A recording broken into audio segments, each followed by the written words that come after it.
बातमी रत्नागिरीमधून आहे। रत्नागिरीमधील अणुस्कुरा घाटामध्ये दरड कोसळलेली आहे आणि यामुळे गेल्या 14 तासांहून अधिक हा घाट वाहतुकीसाठी बंद आहे। सध्या जेसीबीच्या सहाय्याने दरड हटवण्याचे काम सुरू आहे। कोल्हापूरसह पुण्याला जाणाऱ्यांना सर्व प्रवाशांना याचा त्रास सहन करावा लागतोय। दरम्यान काम पूर्ण होण्यासाठी आणखी 4 तास लागण्याची शक्यता आहे। आपले प्रतिनिधी अमोल मोरे या संदर्भातले अपडेट देण्यासाठी सध्या आपल्या सोबत आहेत। अमोल, 14 तास उलटून गेलेले आहेत, सध्या काय परिस्थिती आहे? अमोल, काल संध्याकाळी अर्थात साधारणपणे 7:30 वाजता ही दरड या ठिकाणी कोसळली आणि आत्ता जर आपण बघितलं तर हा भला मोठा दगड हा अगदी रस्त्याच्या बरोबर मधोमध आहे। सुदैवानं यामध्ये कोणतीही हानी जी आहे ती झालेली नाहीये। असं कळतं की काही प्रवासी जे होते ते कोल्हापूरला किंवा पश्चिम महाराष्ट्राकडे जात होते आणि त्यांनी त्यानंतर पोलिसांना खाली जाऊन माहिती दिलेली आहे।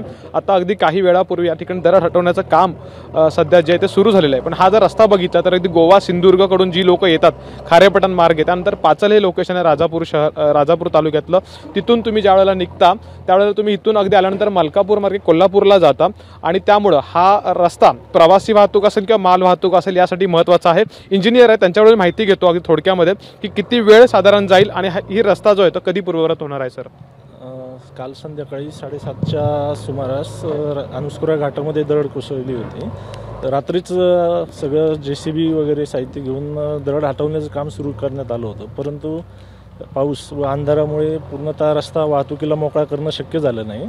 आता सकाळी पुन्हा काम सुरू करण्यात आलेलं आहे। साधारणतः 5 ते 6 तासामध्ये लवकर रस्ता मोकळा करण्याचा आमचा प्रयत्न राहील। ब्लास्टिंग केलं जाईल असं म्हटलं, छोटंसं वस्तुस्थिती आहे का ती? नाही, ते मोठा हे नाही आहे, मोठा दगड आलेला आहे। तो दगड ब्रेक करण्यासाठी लवकर हे करण्यासाठी कंट्रोल पद्धतीनेच राहणार आहे, त्याच्यामुळे काही वाहतुकीला धोका नाही होतो। नक्कीच।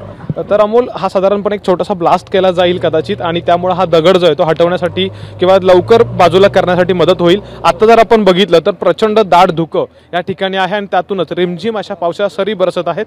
अमोल, एक गोष्ट आहे, अगदी शेवटचा मुद्दा सांगायचा झाला तर अजून मोठा पाऊस सुरू झालेला नाही कोकणात, जो पाऊस आपण म्हणतो तो, पण त्यानंतर देखील ह्या पहिल्याच पावसामध्ये एकंदरीत ही दुरावस्था जी आहे घाटांची ती ध्यानात येते। त्यामुळे इथून जे कोणी प्रवासी करणार आहेत, माल वाहतूक असेल किंवा प्रवासी वाहतूक, त्यांनी अत्यंत काळजी घेऊन आणि प्रशासनाकडून येणाऱ्या सूचना यांचं पालन करूनच प्रवास करणं महत्त्वाचं आहे। अमोल, धन्यवाद अमोल या संपूर्ण माहितीबद्दल।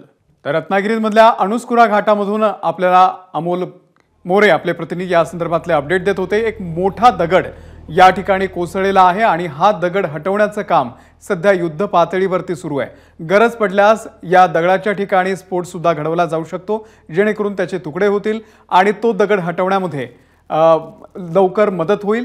अणुस्कुरा घाटातली ही दृश्य आहेत, सध्या हा दगड हटवण्याचं काम सुरू आहे।